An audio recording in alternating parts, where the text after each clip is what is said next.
Coming up on the Doctor's Hospital podcast. We also actually have fish skin grafts, bioengineered skin grafts, and stem cells, of course, that has been shown to provide significant healing and benefits for chronic wounds.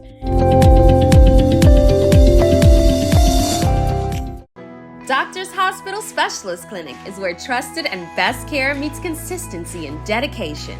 Let our expert specialists take you on a healthcare journey where warmth, compassion, and your well-being come first. From diagnosis to prescription, we are with you every step of the way, ensuring your peace of mind. Visit us today at Centerville Medical Center, Collins Avenue and 6th Terrace, and discover quality, compassionate healthcare at Doctor's Hospital Specialist Clinic.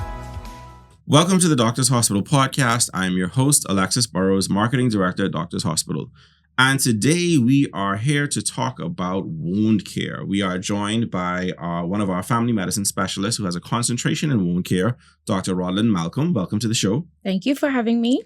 And so we are going to talk with Dr. Malcolm about everything related to wound care. For anybody who doesn't know, wound care comes into play, particularly when you have patients or even someone who's living at home. You may have an older relative or someone who's had an injury or something along those lines, and they're relatively bedridden. You run into the potential issue of having wounds develop, or also obviously if you've had some sort of accident where you've had a rupture of the skin or something along those lines, and you end up with a wound that needs treatment over time. And so that becomes a very critical conversation to have, because obviously you have potential issues like infections and spread of that sort of thing. So we want to kind of talk through what that looks like, give people a better understanding of it, give some advice for people who may be working as caregivers for bedridden patients, things like that. So Dr. Malcolm, I like to start at the beginning when I get people into the podcast, especially because we've not done a podcast with you before. So tell me how you became interested in wound care specifically, because it's, from the outside looking, it seems like such a niche component of healthcare. So what drew you to that particular area? So my interest in wound care became pretty straightforward after medical school. Mm-hmm. After medical school, my interest peaked in the specialty of surgery, where I actually joined the department. I became a senior house officer in the surgery department, and that was where most of my hands-on experience to medicine came to life. Mm-hmm. The most notable specialist clinic, though, that I have to mention was the diabetic foot clinic, as well as the total contact cast clinic led by Dr. Delton Farquharson, who was a vascular surgeon. And of course, under his mentorship, the experience was almost always 100% hands-on. So I dealt with mild, moderate to severe chronic non-healing wounds at that time. Mm-hmm. And I have to mention also, under the mentorship of Dr. Shrikant and my oldest mentor, no offense, Dr. Iferenta, who stimulated my passion for medicine, I was educated on the anatomy, the factors that affect wound healing, and with continued stimulation, that kind of piqued my interest in wound care of all types. So after working with surgery, I delved into the family medicine specialty, where most of my colleagues kind of, mentioned that, oh, Dr. Malcolm, she kind of liked the hands-on dirty work. So let's give her the dirty cases. And so I got referred those not so pleasant cases that, I really enjoyed. And during that time, I said, well, how can I find out more? How can I actually specialize in this niche dealing with wounds? And I did my research and found the newly grown field of wound care, and went on to get my American Board of Wound Management certification in wound care. And that was a wrap. Okay, awesome. Now, that's one thing I find to be interesting about family medicine is like, because it's a specialty that kind of deals with everything, you have the ability to kind of focus in onto a particular area if you have a specific interest. So you have some family medicine practitioners who focus on pediatrics, some who focus on chronic diseases, some who focus, like you, on wound care. And I find that to be very interesting because it gives you the ability to treat a lot of things, but also kind of find your niche and your area where it's like, but I like to do this, and I want to do a lot of work in this space, which is a great space to be in. Exactly. But like going, I guess, a little bit deeper, what does the specialty of wound care comprise of? And the wound care specialty is very dynamic. So it's not only the physicians that are involved. We have nurses, physical therapists, just to name a few that comprise the wound care specialty. It really involves evaluating and treating non-healing wounds using advanced techniques and technologies, Right. as well as traditional medical and surgical therapies as well. And so, really and truly, this specialty requires a lot of skills that you should have on board. Hmm. That would include technical skills in cases of the need to what we call debride or remove unhealthy tissues from wounds, having problem solving skills because, every client is very special. Hmm. And so you have to make sure that each treatment plan is tailored to that client. Communication skills, and I must enforce communication skills, which are my favorite. Being involved in family medicine, we hone on communication skills and we must be able to have effective communication with our other departments, that being the surgical department, plastic surgery, vascular, to be able to have a multidisciplinary approach to patient care. And last but not least, compassion. So, managing chronic conditions, you have to think about the client as well. Yes, we focus on the limb, but Hmm. we also have to focus on the psyche of that client at that time, where their mind is and how Hmm. they feel about themselves at that time. So, we must have empathy and notice the difference of where their motivation level lies. Right. It's interesting. We keep hearing this over and over as we talk with different people on the podcast, the importance of a multidisciplinary approach to care.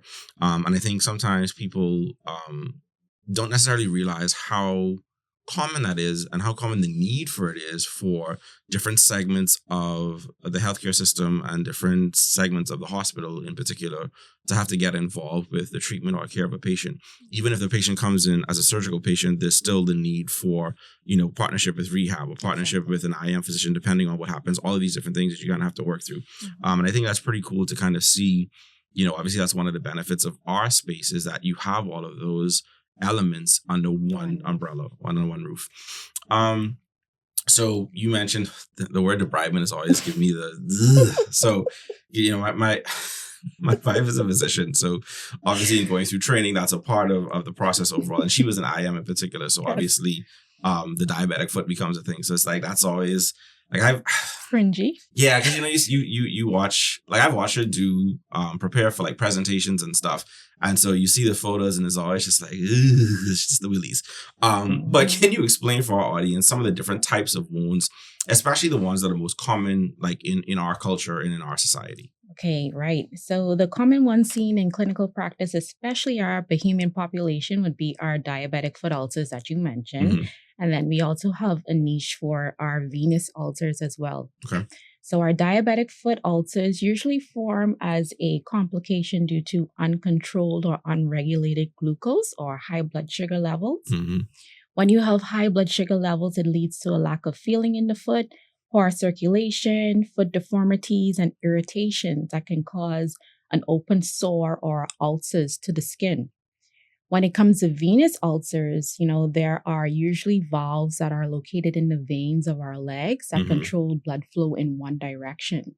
Sometimes these valves can get damaged, changing the blood flow direction, and it could lead to ulcers. And so, without adequate blood flow, the body has trouble and causes ulcers to linger on and on and on. And that becomes an issue for our population. Why it's such a common incidence is because let's think about the Bahamian population. Now we have the prize for a lot of things, but we also have the prize for obesity Hmm. and uncontrolled diabetes. And with those risk factors, this is where our ulcers come into play and they become more common. So there are a lot of Bahamians who are actually unaware of their status. Hmm. And sometimes they present to the clinic with a non-healing wound or lesion. And then when we do further investigations, find out that, hey, you're actually diabetic and you didn't know. Hmm. So things like that tend to happen as well. Okay. So what are the stages? Because obviously you mentioned a couple of different things. And you're using the word non-healing, and in my mind, I'm like, I get a cut. I kind of see it start to like just the blood goes away very quickly, it clots, and we all move on with our life. But yeah, what are the key stages of wound healing, and how can patients ensure that each stage progresses smoothly?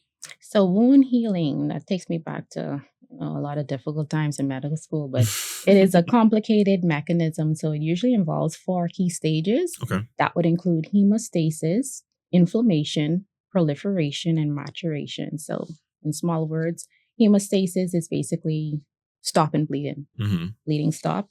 Then you have inflammation, which basically prepares the skin to kill bacteria and remove debris to prepare for new tissue growth. Then you have proliferation, which involves the wound being able to close and contract. Then you have maturation, which is usually the longest stage, which is the forming of new tissue, keeping it strong. So that's where you have that like scab formation kind of build up. So what happens in the process of wound healing is that at the proliferation phase, where you have the process where the wound closes, sometimes that tends to linger on for weeks and weeks and weeks and weeks and months. And then that is where you define the term as non-healing or chronic wound. And Gotcha. there are a lot of factors that can affect that phase, which can be a lot of medical issues involving our uncontrolled diabetes, hypertension, poor circulation. So they tend to prolong those phases more than not. Okay.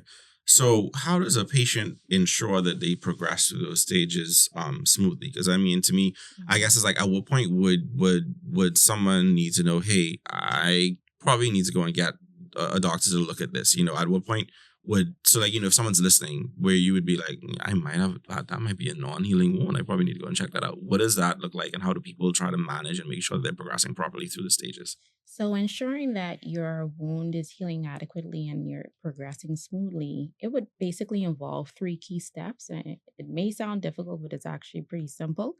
Having a great sterile technique when it comes to cleansing the wound, making sure that the wound is adequately protected with the recommended dressings, okay, and then applying healing ointments if needed or if recommended. Okay. So some topical ointments that are antibacterial that could also help to, assist with the progression of each stage. And that's how we determine the smooth progress. Okay. So, as you see a patient, how do you determine the best treatment approach for like different types of wounds, or I guess depending on where they are in the process?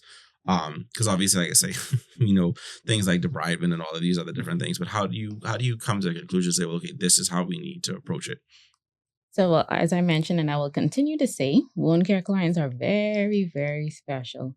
And so we have to really identify the treatment plan for that specific, client. So what would take one patient to heal in 6 weeks may take another patient to heal in 12 weeks, sometimes even a year, Okay. depending on their motivation level. So when you assess a patient, you determine, if the skin is healthy, if the tissue is healthy, and if you notice there are some abnormalities, then of course you have to address that concern at that time.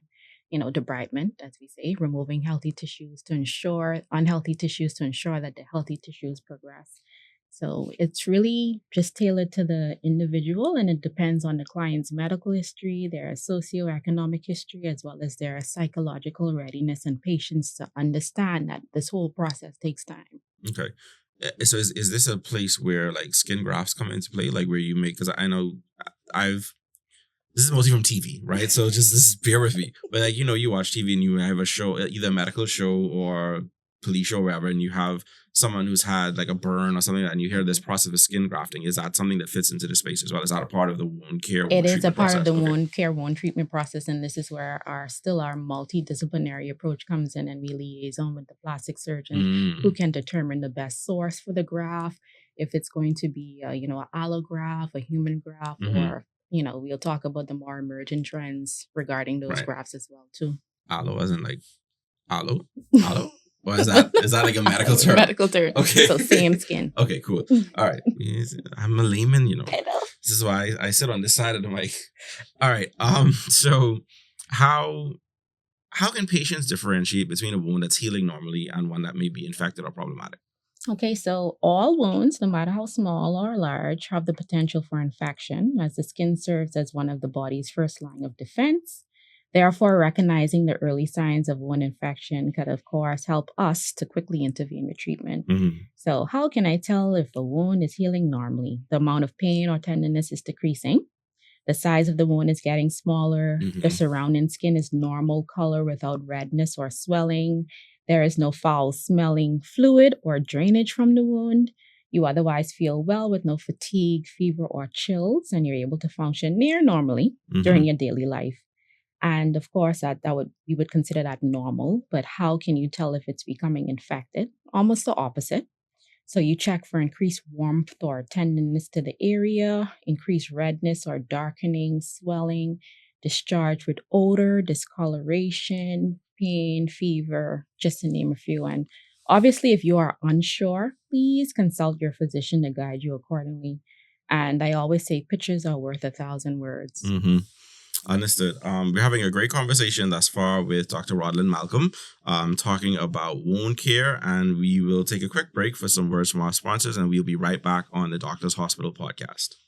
Your health just got brighter with Lamp Insured. Sign up for Doctors Hospital's Lamp Insurance Supplement Plan and enjoy copay waivers and complete access with no upfront ER or inpatient collections. Only $30 per month. Visit doctorshosp.com/lamp to sign up or contact 242-822-1009. That's 242-822-1009. Your journey to affordable and worry-free healthcare begins now. Welcome back to the Doctors Hospital podcast. We are continuing our conversation with Dr. Rodlyn Malcolm on wound care. So let's jump back in, I guess, with a conversation or a question around some of the common misconceptions, because I imagine there's all kind of interesting and weird things that we do. We are very passed down treatments and things like that over generations. So what are some common misconceptions that people have about wound care? And I guess giving you an opportunity to address them. Okay, so this is actually my favorite question because we tend to do a lot of things that we aren't supposed to do. Mhm. So, for example, using rubbing alcohol and hydrogen peroxide to clean and disinfect wounds.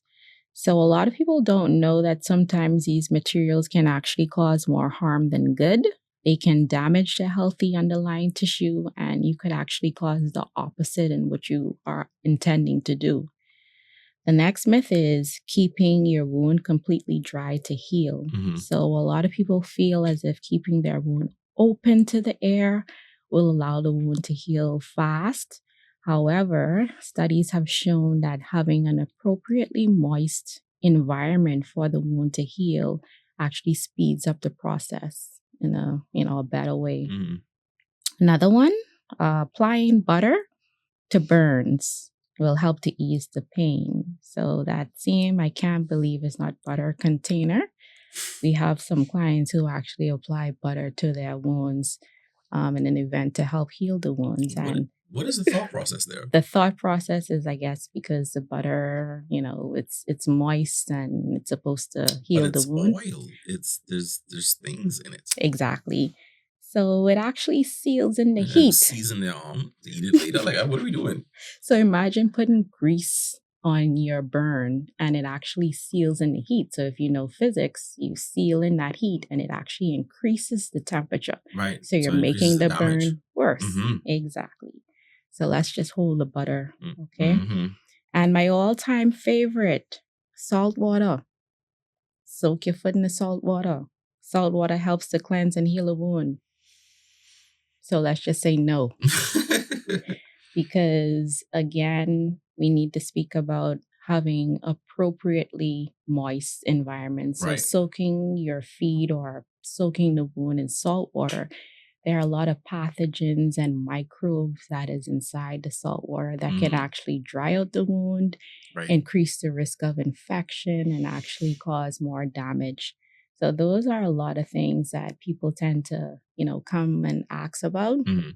If they could just put their foot in the salt water and Right. that'll heal it. So and the salt water, that's whether it's like Epsom salt foot soak or put your foot in the ocean. Beach. Both. But are both issues or just beach? Mostly beach. Okay. And I still wouldn't recommend Epsom salt either. Mhm. Epsom salt baths are usually, for inflammation. So let's just say there's no open wound to the skin or no lesions and there's just swelling. Mhm. Okay, Epsom salt, warm water, That's fine. that's fine. But Right. open wounds with a lesion to the skin that we know Mm. can increase the risk of infection. Right. You also have to make sure that patient's environment is also, cleanly. Right. Because that's the thing you Yeah. talked about earlier, right? Is like you have to maintain a sterile environment when you're doing any sort of treatment or anything like that. So, you can't just use your old manicure foot tub necessarily. You know what I mean? Like you have to make sure that you, yeah. So that makes sense. essentially what it seems like the general idea is anything that isn't specifically medicinal has the potential of having just too much things, whether it's extra components, whether it's, like you said, microbes, not clean environment and things like that. It's just, there's too much risk involved, basically. Okay. All right. So we have to put the old wives' tales to bed for the wound care. All right. So okay, we look back at the old wives' tales. Let's look forward. How has technology and new research impacted the field of wound care? So, technology and research in wound care continuously evolves, and each conference I attend, I get a lot of headache because there's just so much insight, and it's pretty wide. My favorites were from a conference I attended in Las Vegas that spoke about the successes of using the placenta, the afterbirth, and other tissues that could be directly applied to non-healing wounds to promote healing. We also actually have fish skin grafts, bioengineered skin grafts, and stem cells, of course, that has been shown to provide significant healing and benefits for chronic wounds. So those studies are still emerging, but I'm really excited about the fish skin graft. That's one of my favorite research that they have out there right now. That's interesting, as in using fish skin? To heal chronic non-healing diabetic foot ulcers. I feel like we live in a movie now.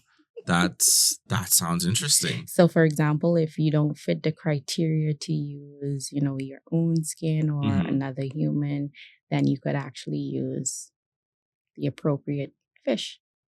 I mean, is fish's skin that close in terms of like makeup, texture, whatever it is, to our skin? This is what they are studying and developing. And so the research presented has shown a lot of efficacy regarding the increase in healing and promotion of healthy tissues in patients with chronic non-healing diabetic foot ulcers. Okay. This is an educational podcast, so I'm not going to venture into stupid questions because I have a whole host of stupid questions in my mind.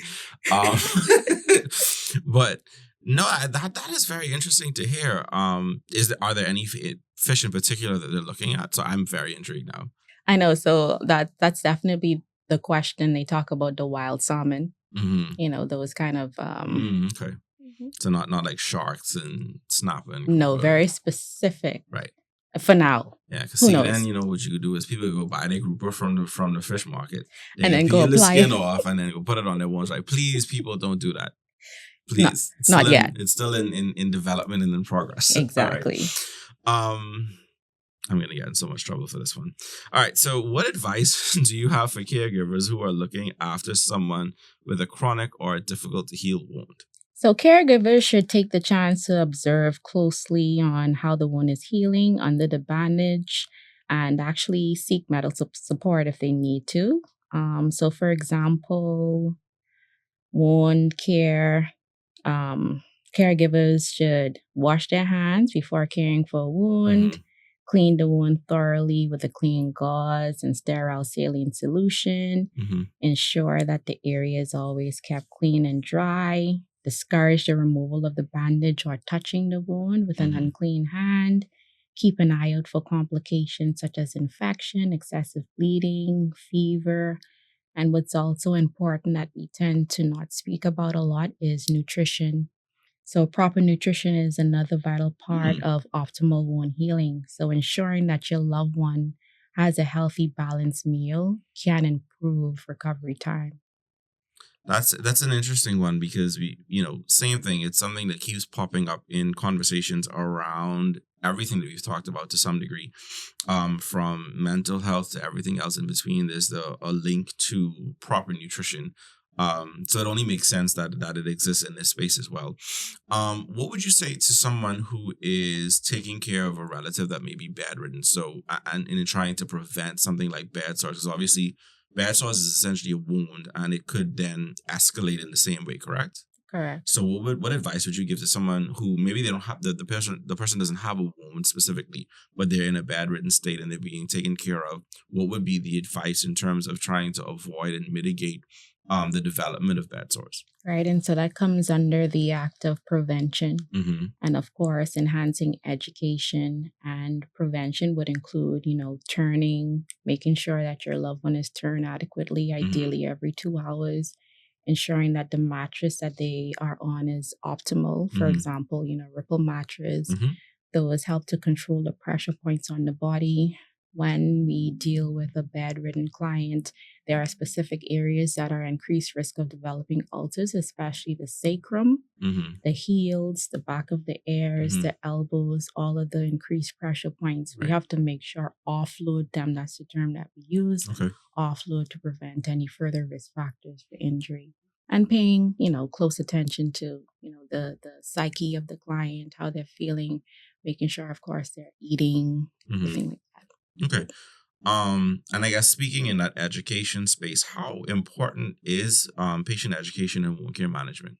And I like to use the term enhanced self-management because patient education really empowers individuals to actively participate in their own care. So being able to understand the nature of their wounds, the importance of hygiene, and following prescribed treatment plans can significantly improve their confidence and their self-management practices. So basically just empowering the client to take care of their wound, giving them detailed instructions and allowing them to understand that this process takes time, but the goal is to heal. Okay. So this has been a very good conversation all around. Is there any parting words that you want to leave with our listeners? Whether they be a patient that has a wound, whether they be a caregiver who's taking care of someone, any final words that you want to leave with them? My final words would just be to, don't take on everything by yourself. Consult and seek medical attention. Even if you want to ask advice, if you have a great relationship with your physician, send pictures. If you're concerned, hey doc, I see some redness here. I see some scaling. I see a lesion. How do I go about dealing with this? So that's my main concern is sometimes we tend to do things, put alcohol on this, put Alovis on this, take them to the beach, but just call, ask the questions, and let us help you. Okay. Consult the experts. All right. So if you are listening and you have any more, if you have any questions for Dr. Malcolm, if you want to come in and have a visit with her, you can visit her at our Carmichael Medical Center. We'll drop the information in the back end of the video as to all the different contact details, but you can also book a clinic on our website at clinics.doctorshosp.com. And you can book a clinic for Dr. Malcolm at our Carmichael Medical Center. So thank you again, Dr. Malcolm, for coming on the show. Thank you. It's great to have you, and thank you for taking time out of your busy schedule. We look forward to, maybe taking this conversation a little bit deeper the next time around. I know there's things like hyperbarics and all types of other interesting ways that we go about doing treatment in that space. So perhaps we'll bring you on again in a little bit to talk about that in some more detail as well. No problem. All right. So for our listeners, as always, we invite you to like, comment, subscribe, and share, and we will see you back here next week on the Doctors Hospital Podcast. Are you seeking exceptional healthcare beyond the traditional hospital setting? Introducing Doctors Hospital Clinics, your trusted destination for comprehensive care. Our full-service locations provide affordable services through our Loyalty Advantage membership program and NHI. Experience seamless care with our integrated health system, where your medical history travels with you, ensuring continuity of care. Book an appointment today at clinics.doctorshosp.com. We make primary care easy.